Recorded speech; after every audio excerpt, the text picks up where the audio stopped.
यकीन मानो दोस्तों, जिंदगी भर तुम जवान ही रहोगे और बुढ़ापे में भी तुम जवान ही दिखोगे। केवल तुम्हें एक आसान नियम का पालन करना होगा। वह नियम कौन सा है? चलिए जानते हैं कहानी के माध्यम से। एक बार एक गुरु, जो कि आयुर्वेद के बड़े ही झांता थे, वो अपने भिक्षु को उपदेश दे रहे थे।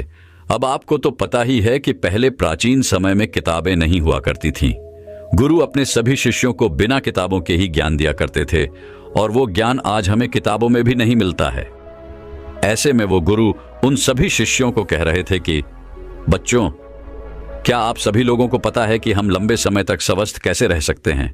तो उनके शिष्यों ने कहा कि गुरुदेव, हमें पता नहीं है, लेकिन आप हमें इसके बारे में विस्तार से बताइए। तब गुरु ने कहा कि एक छोटा सा नियम है जो हमें अनेकों बीमारियों से दूर रखता है और हम लंबे समय तक जवान रह सकते हैं। जो भी व्यक्ति इस नियम का पालन करता है वह बुढ़ापे की अवस्था में भी जवान दिखाई पड़ता है। उसके चेहरे पर तेज रहता है, उसकी त्वचा में एक चमक रहती है, वह हर समय ऊर्जा से भरपूर रहता है। और जो व्यक्ति इस नियम का पालन नहीं करता है वह भरी जवानी में ही बुढ़ा दिखाई देने लगता है। उसके बाल सफेद हो जाते हैं, चेहरे पर झुर्रियां पड़ जाती हैं, त्वचा रूखी रूखी हो जाती है और वह हमेशा थका थका महसूस करता है। इसलिए आज जो मैं तुम्हें नियम बताने वाला हूं उसे तुम बड़े ही ध्यान से सुनना, क्योंकि यह एक छोटा सा नियम आपके पूरे जीवन को बदल सकता है। तभी एक शिष्य ने कहा कि गुरुदेव, क्या वो नियम सरल है? क्या उस नियम को हम सभी आसानी से अपना सकते हैं? शिष्य की बात सुनकर गुरु मुस्कुराए और बोले, हाँ, ये नियम बहुत सरल है और इसे हर व्यक्ति अपना सकता है। तुम भी अपना सकते हो। ये नियम बहुत आसान है, बस तुम्हें इसका ठीक से पालन करना आना चाहिए। तभी वह शिष्य बोला कि गुरुदेव, लेकिन वह नियम क्या है? तब गुरु ने बताया कि वह नियम है कि हमें रात में भूखा सोना चाहिए। गुरु की बात सुनकर शिष्य घबरा गया और गुरु से बोला कि गुरुदेव, यह आप क्या कह रहे हैं? भूखा सोना है, मुझसे तो इस नियम का पालन नहीं होगा गुरु, क्योंकि देखो, मैं तो भूखा नहीं सो सकता हूं। शिष्य की बात सुनकर गुरु फिर मुस्कुराए और बोले, पहले तुम मेरी पूरी बात तो सुनो, तुम इस पूरे नियम के बारे में तो समझो। मैं तुम्हें यह थोड़ी कह रहा हूं कि तुम सुबह भोजन करो और इसके बाद भोजन ही ना करो और रात को भूखे सोने जाओ। फिर गुरु ने सभी शिष्यों से कहा, अब आप सभी लोग मेरी बात को ध्यान से सुनो। और फिर गुरु ने बताना शुरू किया कि अब तक आपने अपने जीवन शैली में जो भी बदलाव किए हैं, जिन नियमों का पालन किया है, उन सभी में से जो आज का नियम है वह महत्वपूर्ण है। यह आपको बहुत अधिक लाभ देगा। यह नियम कोई कठिन नियम नहीं है, आप सरलता से इसका पालन कर सकते हैं। इसके लिए सबसे पहले आपको इस बारे में पता होना चाहिए कि हमारे शरीर में एक प्राण शक्ति होती है जो हमारे सभी कार्यों को संपादित करती है। जैसे कि जब हम भोजन करते हैं तो वो प्राण शक्ति हमारे भोजन को पचाने में लग जाती है। हम कोई दिमाग का कार्य कर रहे होते हैं तो उस समय वो प्राण शक्ति उस दिमागी कार्य को ठीक तरीके से संचालित करने में लग जाती है। जब हम दौड़ रहे होते हैं तो दौड़ते समय भी हमारी जो प्राण शक्ति है वो कार्य करती है। वो प्राण शक्ति हमारे शरीर के हर कार्य को संपादित करती है। लेकिन यहां पर एक बात समझने वाली यह है कि प्राण शक्ति केवल एक समय में एक ही कार्य कर सकती है। अगर आप भोजन करते हैं और भोजन करने के तुरंत बाद अगर आप कुछ गहरी सोच में पड़ जाते हैं तो आपके पाचन तंत्र पर इसका प्रभाव पड़ेगा, क्योंकि जो प्राण शक्ति है वो पूरे तरीके से पाचन पर लग ही नहीं पाती है। उसे तो आपने बांट दिया है। प्राण शक्ति का काम था कि जो भोजन आपने खाया है वो उसको पचाए, लेकिन आप तो गहरी सोच में डूब गए और प्राण शक्ति को एक नया काम मिल गया। अगर आप भोजन करने के बाद कोई शारीरिक परिश्रम करना शुरू कर देते हैं या फिर तेज तेज चलना शुरू कर देते हैं तो यह भी ठीक नहीं है, क्योंकि प्राण शक्ति जो पूरी तरह से पाचन पर लगती थी वो अब आपके तेज चलने पर खर्च हो रही है। इसलिए आपको भोजन करने के बाद बहुत तेज नहीं चलना है, नहीं तो आपकी प्राण शक्ति आपके तेज चलने की तरफ आकर्षित हो जाएगी। इसीलिए आपको भोजन करने के बाद धीरे धीरे ही टहलना है। इसके बाद गुरु ने उन शिष्यों को कहा कि यह तो तुम्हें समझ में आ गया होगा कि प्राण शक्ति एक समय में एक ही काम यह कर सकती है। लेकिन जब आप देर रात में भोजन करते हैं, देर से आप खाना खाते हैं, तो पता है क्या होता है? इससे हमारे शरीर पर 3 प्रभाव पड़ते हैं। अब आप सभी इन 3 प्रभावों को ठीक से समझो। पहला प्रभाव जो हमारे शरीर पर पड़ता है वो यह है कि जो आपकी जठराग्नि होती है वो सूर्य के साथ काम करती है। यानी कि जैसे जैसे सूर्य का उदय होता है तो आपकी जो पाचन अग्नि है वह बढ़नी शुरू हो जाती है। दोपहर में वह बढ़ जाती है और संध्या काल में वह थोड़ी मंद पड़ जाती है। इसीलिए संध्या काल में हल्का भोजन करें और यही ठीक रहता है। और आपको यह भी ध्यान रखना होता है कि आपको शाम का भोजन सूर्य अस्त होने से पहले ही कर लेना है। अगर सूर्य अस्त हो गया तो आपकी जो जठराग्नि है वह बिल्कुल कम हो जाएगी और उस मंद जठराग्नि में जब आप भोजन करते हैं तो वो भोजन ठीक से नहीं पचता है। अगर आपने 7 बजे भी भोजन भी किया होगा तो वो भी नहीं पचता है, क्योंकि उस समय जठराग्नि मंद थी, इसीलिए भोजन ठीक से नहीं पचता है और वो शरीर में लंबे समय तक पड़ा रहता है, ज्यादा समय तक रुका रहता है। इसी वजह से वहां पर सड़न पैदा होने लगती है और वही सड़न हमारे लिए विष का कारण बनती है, जहर का कारण बनती है, आपके शरीर के लिए हानिकारक होती है। इसीलिए आपको समझना है कि आप अगर सूर्य अस्त होने से पहले भोजन करते हैं तो जठराग्नि प्रदीप रहती है और भोजन ठीक से पचता है। दूसरा प्रभाव जो आपके शरीर पर पड़ता है वो ये है कि रात्रि के समय जो आपकी प्राण शक्ति है वो हीलिंग में लगनी चाहिए, यानी कि शरीर में जो मरम्मत होनी है, शरीर में जो टूट फूट होती है उसकी मरम्मत में वो प्राण शक्ति लगनी चाहिए। लेकिन अक्सर लोग क्या करते हैं, भोजन करते हैं और सो जाते हैं, जो कि बहुत गलत है, क्योंकि मैंने आपको पहले बताया कि प्राण शक्ति एक समय में एक ही कार्य करती है। लेकिन जब आप खाना खाकर तुरंत सो जाते हैं तो आपकी क्रॉनिक शक्ति पूरी तरह भोजन को पचाने में लगी रहती है और इस वजह से वो हीलिंग का कार्य जो है वो नहीं कर पाती है, शरीर की मरम्मत नहीं कर पाती है। और जब वो प्रक्रिया निरंतर चलती रहती है, यानी कि आप खाते हैं और सो जाते हैं, तो फिर बहुत सारी बीमारियां शुरू होने लग जाती हैं, क्योंकि आपके शरीर की मरम्मत हो ही नहीं पाती है।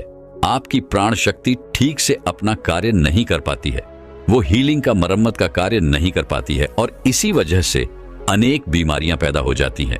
तीसरा प्रभाव जो हमारे शरीर पर पड़ता है वो ये है कि जब आप भोजन करने के तुरंत बाद सोने चले जाते हैं तो आपका दिमाग कहता है कि मुझे तो नींद चाहिए और आपका शरीर भी यही कहता है कि मुझे तो नींद चाहिए।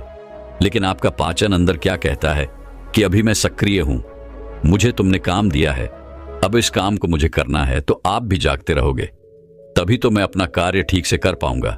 यानी कि 2 विरोधाभास स्थितियां पैदा हो जाती हैं। दिमाग की तरफ से तो सो जाओ और पेट की तरफ से जागो। ऐसी स्थिति में नींद गहरी नहीं हो पाती है और गहरी नींद ना होने के कारण शरीर को आराम भी नहीं मिल पाता है। आप सो तो जाते हैं 7 घंटे या 8 घंटे, लेकिन सुबह उठने में आपको कठिनाई होती है। आप दिन भर ऊर्जावान महसूस भी नहीं कर पाते हैं और ऐसा इसीलिए होता है क्योंकि रात भर प्राण शक्ति ठीक से शरीर की मरम्मत, शरीर की हीलिंग का काम नहीं कर पाई। आपकी जठराग्नि, आपकी प्राण शक्ति पूरी तरह से पाचन तंत्र पर केंद्रित रही। उसने पूरी रात भोजन को पचाने में ही अपना समय दिया और फिर जैसे आप सुबह उठते हैं तो उठते ही फिर कुछ खा लेते हैं और इसी वजह से बार बार खाने से हमारी प्राण शक्ति पूरी तरह से पाचन पर ही लगी रहती है और शरीर के दूसरे कार्य मंद पड़े रहते हैं, जो कि शरीर के लिए बहुत जरूरी थे। ये 3 प्रभाव थे जो हमारे शरीर पर पड़ते हैं। अगर आप सूर्य अस्त होने के बाद भोजन करते हैं तो और भारी भोजन खाते हैं तो और इससे आपकी पाचन प्रणाली पूरी तरह से बिगड़ जाती है, खत्म हो जाती है और फिर आप इसे ठीक करने के लिए चूरन लेते हैं, अनेक प्रकार के तरीके अपनाते हैं, तब भी जाकर यह ठीक नहीं हो पाती है। लेकिन जो स्वाभाविक प्रणाली है उस पर तो आप ध्यान ही नहीं देते हैं। यह स्वाभाविक प्रणाली जो परमात्मा ने आपको दी है, जिससे आपका शरीर खुद ही खुद को साफ कर लेता है, खुद ही खुद की बीमारियों को ठीक कर लेता है। फिर गुरु सभी शिष्यों से कहते हैं कि अब मेरी बात को ध्यान से सुनो। शरीर अपनी बीमारियां अपने आप ठीक करेगा, लेकिन उसके लिए तुम्हें क्या करना है इस बात को समझो। इसके लिए आपको 7 बजे से पहले अपना आहार लेना है। अगर आप 7 बजे से पहले भोजन कर लेते हैं तो उसके बाद आप 9-10 बजे तक सोने के लिए जाते हैं, तो आपके पास लगभग 3 घंटे का समय होता है। और जो यह 3 घंटे का समय होता है और इसमें जो भी आपने हल्का फुल्का भोजन किया है वह आपके पेट से नीचे उतरना शुरू हो जाता है और उसका अर्धपचन हो जाता है, यानी कि पाचन का आधा कार्य समाप्त हो जाता है। उसके बाद आप सो जाते हैं, तो सोने के बाद 1 बजे तक आपका भोजन ठीक से पच भी जाता है यानी कि आपने 7 बजे भोजन किया तो आपका आधा भोजन 10 बजे पच गया और जो बचा वह रात्रि के 1 बजे तक पच गया। और 1 बजे के बाद जो आपकी प्राण शक्ति है वो मरम्मत का कार्य करेगी, वो हीलिंग का कार्य करने लग जाएगी। फिर गुरु उन सभी शिष्यों से कहते हैं कि आपकी प्राण शक्ति अपने कार्य को ठीक तरीके से करे। उसके लिए आप 2 तरीकों से भूखा रह सकते हैं। मैं आपको उपवास करने के लिए नहीं बोल रहा हूं, क्योंकि उपहास करना सबके लिए संभव नहीं है। जो मैं आपको बता रहा हूं इसको कहा जाता है अर्धोपवास, या इसे प्रातकालीन उपवास भी कहते हैं। इसमें आपको उपवास करना है। वह उपवास आपको 16 घंटे का करना होता है और इसकी शुरुआत आप ऐसे कर सकते हैं कि आपने शाम को जो भोजन किया था 7 बजे, उसके बाद अगले दिन आप 7 बजे ही भोजन करें, क्योंकि जब आप 7 बजे भोजन कर लेते हैं तो वह भोजन आपका रात्रि में 1 बजे तक पच जाता है। उसके बाद आपके शरीर के पास लगभग 6 घंटे होते हैं और इस 6 घंटे में प्राण शक्ति शरीर की मरम्मत का कार्य करती है। आप शाम को 7 बजे भोजन करें और उसके बाद सुबह 7 बजे भोजन करें, और यह नियम हर कोई अपना सकता है। यह बिल्कुल सरल है। लेकिन अगर आप रात को 8, 9 या फिर 10 बजे भोजन खाते हैं तो आप अपने इस नियम को बदलें और 7 बजे भोजन शुरू करें, क्योंकि यह छोटा सा नियम आपके जीवन में बड़ा बदलाव करेगा। दूसरी सारी चीजें बाद में, पहले अपने शरीर के स्वाभाविक प्रणाली को ठीक करना है। अगर आपको इस नियम से और भी ज्यादा फायदा लेना है तो आप शाम को 7 बजे भोजन कीजिए और उसके बाद सुबह 11 बजे भोजन करिए। अगर आप 7 से 11 बजे भोजन करते हैं तो आपके शरीर के पास 16 घंटे होते हैं जिसमें वह भोजन का पाचन भी करेगा, और उस भोजन को पचाने के बाद वो रिपेयरिंग का काम करना भी शुरू कर देगा। इस प्रकार से जब आप अपने शरीर को आराम देते हैं, पाचन तंत्र को रिलैक्स होने देते हैं, प्राण शक्ति को अपना कार्य करने देते हैं, तो ये प्राण शक्ति आपके पूरे शरीर को प्रभावित करेगी, पूरे सिस्टम को ठीक करेगी, और आपको ये प्रभाव 15 से 20 दिन में दिखना शुरू हो जाएगा। अगर आपको कोई गंभीर बीमारी है तो वह ठीक होना शुरू हो जाएगी। अगर आपकी त्वचा खराब है तो वह भी ठीक होने लगेगी। आपकी त्वचा ग्लो करेगी। अगर आपके बाल बहुत ज्यादा झड़ते हैं तो आपके बाल भी मजबूत होंगे, और अगर आपके बाल सफेद हो चुके हैं तो वह भी धीरे धीरे काले होना शुरू हो जाएंगे। अगर आप बहुत थका थका महसूस करते हैं तो आप ऊर्जावान महसूस करने लगेंगे। अगर आप वजन बढ़ाना भी चाहते हैं तो आपका वजन भी बढ़ेगा, लेकिन जो एक्स्ट्रा फैट होता है वह कम हो जाएगा, क्योंकि मोटापा अनेक बीमारियों को जन्म देता है। यह नियम आपके लिए हर प्रकार से उपयोगी है। तभी गुरु की बात सुनकर उनमें से एक शिष्य खड़ा हुआ और उनसे बोला कि गुरुदेव, मेरे मन में 2 प्रश्न उठ रहे हैं, कृपा करके आप उनका भी जवाब दीजिए। गुरु ने कहा कि पूछो बेटा, तुम्हारा क्या प्रश्न है? तब शिष्य ने कहा कि गुरुदेव, अगर हम शाम को 7 बजे भोजन करते हैं तो उसके बाद हम 10 बजे तक सोने जाते हैं, तो अगर हमें भूख लगे तो हम क्या करें? शिष्य की बात सुनकर गुरु ने कहा कि बेटा, इसके लिए तुम्हें सबसे पहले यह समझना होगा कि हमारे शरीर की प्रत्येक कोशिका का एक सिस्टम होता है। वह बाहर से कैलोरी लेती है जो हम भोजन खाते हैं, उससे वह ऊर्जा का निर्माण करती है और उसी से हमारा शरीर भी चलता है। लेकिन अगर कोशिकाओं को निरंतर बाहर से आहार मिलता रहता है तो उसी से वह निरंतर ऊर्जा बनाती रहती है। लेकिन जब आप कुछ समय तक भोजन नहीं करते हैं और बाहर से कोशिकाओं को ऊर्जा मिलना बंद हो जाती है, तो ऐसी स्थिति में कोशिकाएं अपने अंदर जो वेस्ट मटेरियल पड़ा रहता है उससे ही, चाहे वह गलत तरीके का प्रोटीन ही क्यों ना हो, कोई बैक्टीरिया ही क्यों ना पड़ा हुआ हो, वह उनका शोषण करके ऊर्जा का निर्माण करना शुरू कर देती है। इस स्थिति में कोशिकाओं की सफाई होना शुरू हो जाती है और इस प्रक्रिया को ऑटोफिजिक कहते हैं। और इस प्रक्रिया में यह होता है कि जो कोशिकाओं के अंदर एक संरचना होती है जिसे लाकोस्टोन कहा जाता है। लाकोस्टोन के अंदर कुछ एंजाइम होते हैं और यह एंजाइम जो वेस्ट मटेरियल कोशिका के अंदर है उसका पाचन करके उससे ऊर्जा का निर्माण करना शुरू कर देते हैं।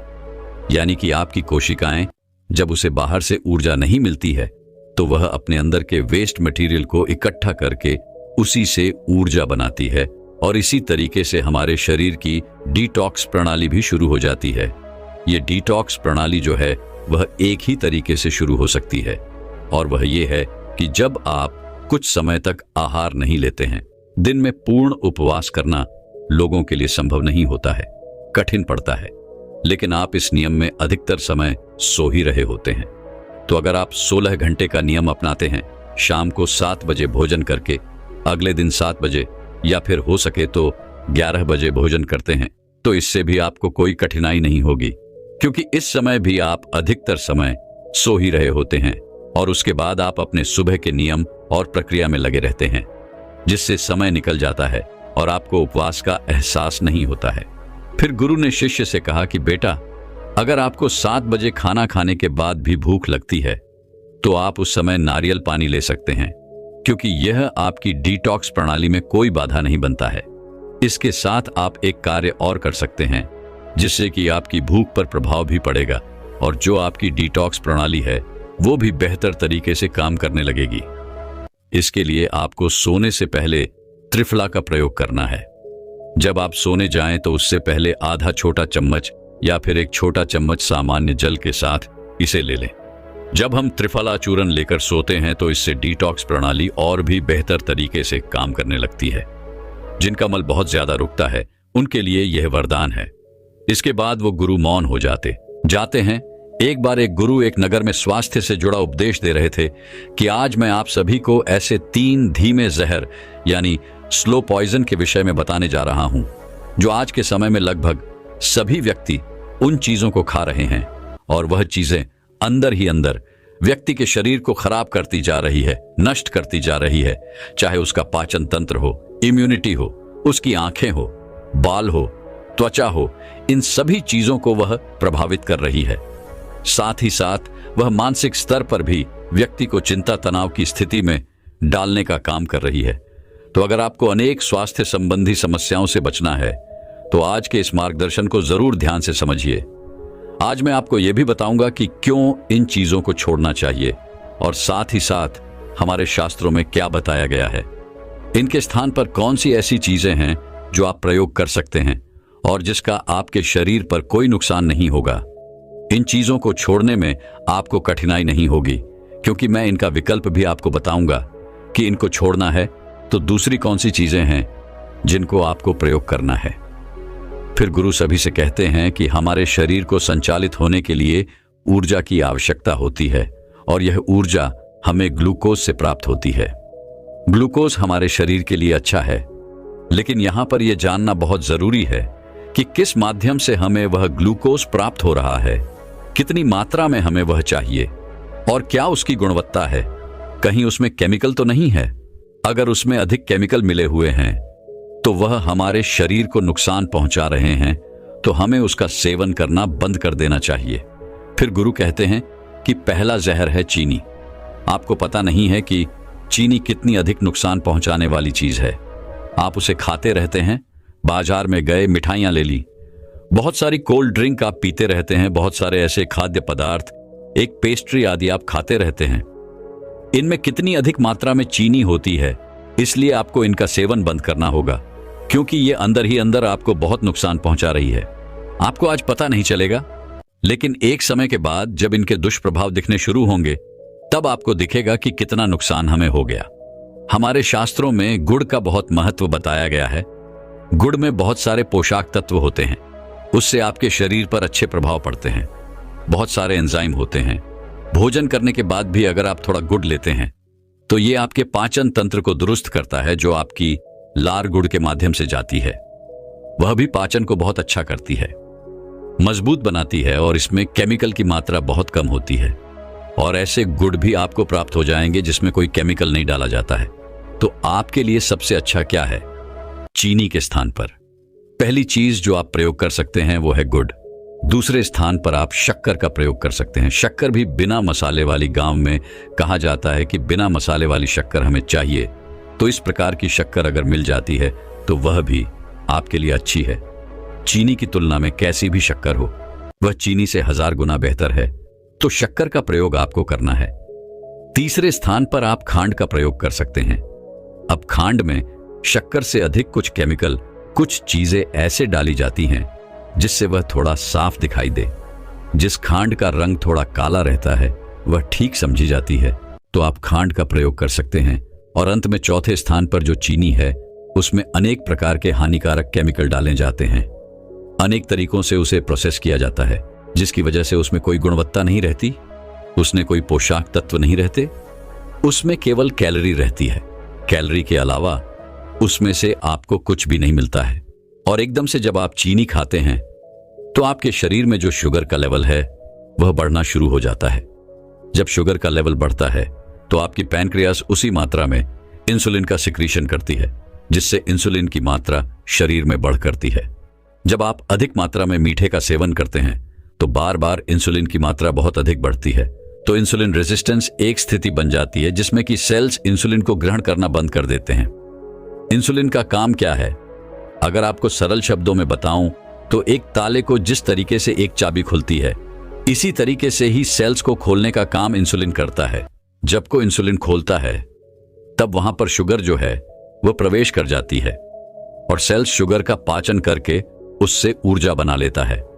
लेकिन जब इंसुलिन रेजिस्टेंस की स्थिति बन जाती है, उस स्थिति में सेल्स जो है वो इंसुलिन से प्रभावी हो जाते हैं। यानी कि इंसुलिन शरीर में है, लेकिन फिर भी सेल्स इंसुलिन से प्रभावी होकर के खुलते नहीं हैं। फिर क्या होता है? आपके रक्त में शुगर का लेवल बढ़ना शुरू हो जाता है, क्योंकि वो जो शुगर है वो सेल्स के अंदर जा ही नहीं रहा है। इस प्रकार की स्थिति जब बन जाती है तो ये बड़ी ही गंभीर स्थिति हो जाती है और ये डायबिटीज की तरफ आपको लेकर के जाती है। यूं तो फलों से भी आपको शुगर मिलती है, लेकिन वो एक सही तरीके से मिलती है। उसके साथ में पोषक तत्व भी होते हैं, साथ ही साथ उसके साथ फाइबर भी होता है और एकदम से वो आपके रक्त में मिलकर के इस तरह से आपको नुकसान नहीं पहुंचाती है, क्योंकि वह एक सही तरीका होता है। लेकिन जब आप ज्यादा मात्रा में चीनी का प्रयोग करते हैं तो बार बार ये शुगर बढ़ती है शरीर में और उससे इंसुलिन रेजिस्टेंस की बन जाती है, जो कि बहुत ही हानिकारक है आपके लिए। और जब आप निरंतर मीठा खाते हैं तो मीठे का एडिक्शन होना शुरू हो जाता है। जिस तरीके से आपके मस्तिष्क पर किसी नशीले पदार्थ का प्रभाव पड़ता है, उसी तरीके से मीठे का भी एडिक्शन हो जाता है। जब आप कोई मीठी चीज खाते हैं तो आपका जो डोपामाइन हार्मोन है वो तुरंत ही बढ़ता है और आपको अच्छा अनुभव होता है, लेकिन वह कुछ समय के लिए ही बढ़ता है, फिर से वह वापस नीचे आ जाता है। फिर से आपको क्रेविंग होती है और फिर से आपका मीठा खाने का मन करता है। अगर आप मीठा नहीं खाते हैं तो आपको अच्छा नहीं लगता है, जिससे कि चिंता, तनाव की स्थिति, डिप्रेशन की स्थिति बढ़ने लगती है।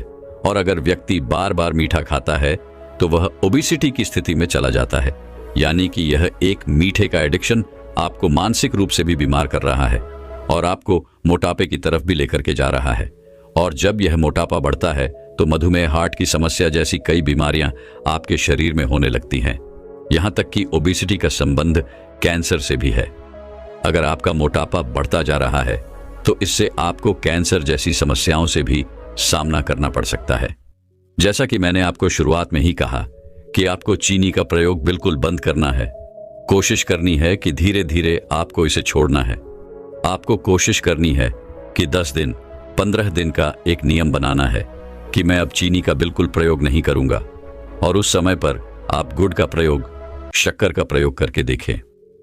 तो ऐसा अगर आप करते हैं तो आपको इसके बहुत अच्छे लाभ दिखेंगे और धीरे धीरे आपकी चीनी और उससे बनी चीजों की लत छूट जाएगी और आपको बहुत अच्छे स्वास्थ्य लाभ मिलेंगे। फिर गुरु दूसरे जहर के बारे में बात करते हुए बोलते हैं कि दूसरा जहर जो बहुत हानिकारक है वह है रिफाइंड ऑयल। रिफाइंड ऑयल की जब प्रोसेसिंग की जाती है, आप समझें कि किस तरीके से वह जहर बन जाता है। रिफाइंड ऑयल को निकालने के लिए बीजों से एक प्रोडक्ट का प्रयोग किया जाता है जिसे कहा जाता है हेक्सेन। यह एक पेट्रोलियम प्रोडक्ट है। जब इसको मिलाया जाता है, इसके माध्यम से बीजों से तेल को अलग किया जाता है, तो यह बहुत ही हानिकारक हो जाता है। यह विष का काम करता है। इससे सिरदर्द होना, पेट खराब होना, वॉम्पे होना, भारीपन लगना, चक्कर लगना, इम्यूनिटी का खराब हो जाना, इस तरीके के अनेक प्रभाव शरीर पर पड़ते हैं। वैक्सीन का प्रयोग करके तेल निकाला जाता है, फिर उससे सुगंध को और उससे पोषक तत्वों को भी अलग कर दिया जाता है। आपने देखा ही होगा, रिफाइंड ऑयल तो ये बिल्कुल एक पानी की तरह आपको दिखाई देगा। इसमें कोई सुगंध नहीं होगी, इसमें कोई आपको स्वाद नहीं होगा। ऐसा क्यों नहीं हो रहा है? क्योंकि इससे सब कुछ निकाल दिया गया है। किया क्या जाता है कि इसको 250 डिग्री सेल्सियस से लेकर के 400 डिग्री सेल्सियस तक गर्म किया जाता है, जब इतना अधिक इसको गर्म किया जाता है तो इसके पोषक तत्व जो है वो नष्ट होने शुरू हो जाते हैं और इस प्रकार पानी जैसा एक तेल आपको प्राप्त हो जाता है। और रिसर्च ये कहती है कि जब आप तेल को बार बार गर्म करते हैं तो गर्म करने से उसने इतनी ज्यादा विषाक्तता पैदा हो जाती है, उसके पोषक तत्व जो है वह बिल्कुल समाप्त हो जाते हैं और वह आपके लिए हानिकारक हो जाता है। यहां तक कि वह आपके डीएनए के लेवल तक आपको नुकसान पहुंचा सकता है। डीएनए के स्ट्रक्चर को भी वह डिस्टर्ब कर सकता है। ये इतना ज्यादा हानिकारक हो जाता है। तो रिफाइंड ऑयल जो है वह पहले से बहुत अधिक पका हुआ होता है। घर पर लाकर के फिर से आप उसे पकाते हैं और कहां यह जाता है कि तेल को 2 बार 3 बार गर्म करना खोलना उसे बहुत ज्यादा विषाक्त बना देता है। इसीलिए कहा जाता है कि जो आप बाहर की चीजें खाते हैं, फ्राइड चीजें खाते हैं, बाहर के प्रोडक्ट खाते हैं, पकौड़े वगैरह खाते हैं, उसने उस एक ही तेल को बार बार गर्म किया जाता है, बार बार उसी में चीजों को चला जाता है, तो वह बहुत हानिकारक हो जाता है। तेल को बार बार गर्म करना यह बहुत ही ज्यादा नुकसानदायक है। अगर आपको कुछ ऐसा खाना है तो आप घर पर सरसों के तेल का प्रयोग करके आप ऐसी चीज बनाते हैं, उसको आप ग्रहण करते हैं तो वह बिल्कुल ठीक है, उसमें समस्या नहीं है। लेकिन रिफाइंड ऑयल को बिल्कुल अपने जीवन से हटा देना है। बाहर की चीजें जो एक ही तेल में बार बार पकाई जा रही है, बिल्कुल उनको हटा देना है। यह चीजें कैंसर तक का कारण बन रही है और बहुत सारी स्वास्थ्य संबंधी समस्याओं को पैदा कर रही है। फिर गुरु तीसरे जहर के बारे में बताते हुए कहते हैं कि तीसरा जहर है चाय। आज के समय में ऐसी स्थिति बन गई है कि खाना खा रहे हैं, उसके बाद चाय कोई घर पर आ गया, उसके बाद चाय दिन में 4-4, 5-5 बार चाय, सुबह उठते ही खाली पेट चाय, यह आपको कितना नुकसान पहुंचाती है इसके बारे में आपको पता भी नहीं है। आप समझे कि चाय में एक तैने नाम का पदार्थ पाया जाता है जो कि पोषक तत्वों के एब्जॉर्प्शन में बहुत ज्यादा कमी कर देता है। यानी कि अगर आपने कोई खाना खाया और उसके बाद या उसके साथ आपने चाय पी ली है तो जो पोषक आपको उस आहार में से प्राप्त होने थे वह प्राप्त नहीं होंगे। यह एक बड़ा दुष्प्रभाव चाय का है कि यह पोषक तत्वों को निकालने में सक्षम ही रहता है। शरीर में ऐसी स्थिति बन जाती है किसी भी खाद्य पदार्थ के साथ चाय का प्रयोग करने से, और जब उसमें से पोषक तत्व नहीं निकलते हैं वह ठीक से पचता नहीं है और भी बहुत सारी समस्याएं हो सकती हैं। दूसरे स्थान पर चाय में जो कैफीन होता है वह आपके शरीर को अति सक्रिय कर देता है, यानी कि रेस्टलेसनेस की स्थिति में शरीर चला जाता है। अनिद्रा की स्थिति बढ़नी शुरू हो जाती है। माइग्रेन, हार्ट की प्रॉब्लम बढ़नी शुरू हो जाती है। क्यों बढ़ रही हैं? क्योंकि शरीर आराम की स्थिति में नहीं है। शरीर को एक संकेत मिल रहा है कि और काम कर, और काम कर इस तरीके से। जब शरीर में निरंतर एक प्रक्रिया चलती रहती है तो व्यक्ति का जो हार्ट है वह एक वेस्ट की स्थिति में नहीं जा पाता है। हार्ट से संबंधित समस्याएं, माइग्रेन, नींद नहीं आती है, इंसोम्निया की समस्या बढ़ती है, अनेक प्रकार की इस तरीके की समस्या बढ़ती है। तो ज्यादा मात्रा में ये कैफीन जब व्यक्ति लेता है तो इसका एडिक्शन भी होता है। साथ ही साथ यह इस तरीके की समस्याओं को जन्म भी देता है। तीसरे स्थान पर यह कॉन्स्टिपेशन का कारण बनता है, क्योंकि इसमें एक ऐसी स्थिति बनती है कि यह डिहाइड्रेशन की तरफ लेकर के जाता है। यह शरीर को सूखाता है, रुका करता है और इस कारण से कॉन्स्टिपेशन बढ़ता है, मल सख्त होना शुरू हो जाता है और चाय के अधिक प्रयोग से कॉन्स्टिपेशन की समस्या होती है। जिनको कॉन्स्टिपेशन है वह थोड़ी मात्रा में भी चाय का प्रयोग करते हैं तो कॉन्स्टिपेशन की समस्या बढ़ सकती है। तो यह कॉन्स्टिपेशन को भी बढ़ाता है और कॉन्स्टिपेशन के बढ़ने से फिर पील्स जैसी और भी समस्याएं हो सकती हैं। तो ये वो 3 जहर हैं जिनका प्रयोग सामान्यतः व्यक्ति कर ही रहा है, अब चाहे तो वह पी ही रहा है।